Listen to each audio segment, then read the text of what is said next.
қазір көп жастарымыз дін тұрғанда дәстүрді қайтеміз деп, дәстүрімізден бет бұрып атқан жастарымыз өте көп. Негізгі бұның барлығы Құранды, аятты, Пайғамбарымыз саллаллаху алейхи вассалам хадистерін толық оқымағандықтан, немесе оны дұрыс түсінбегендіктен.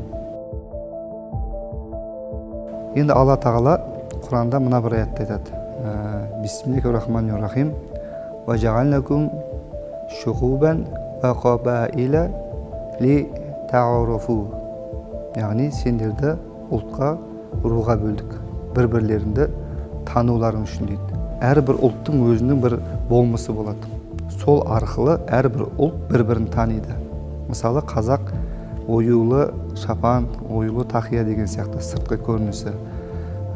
Қырғыз бауырларымыз айыр қалпақпен, өзбектеріміз ала шапанмен деген сияқты.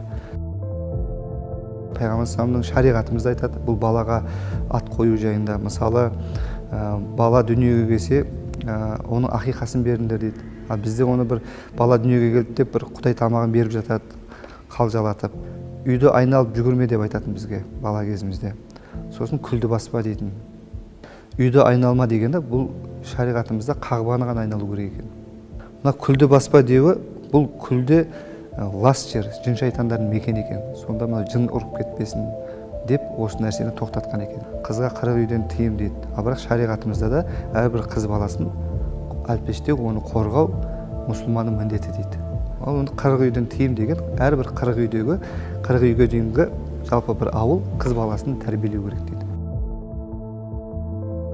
Ол ешқандай ел өзінің салт дәстүрінсіз бір ғана дінді ұстанып жүру деген ол мүмкін емес нәрсе. Совет өкіметінің кезінде дейді, аталарымыз айтады, бұл Совет өкіметінің кезінде дін қалай сақталып қалды дейді. Дін қалай сақталып қалды? Бұл діннің сақталуы дейді, осы салт дәстүріміз арқылы дейді.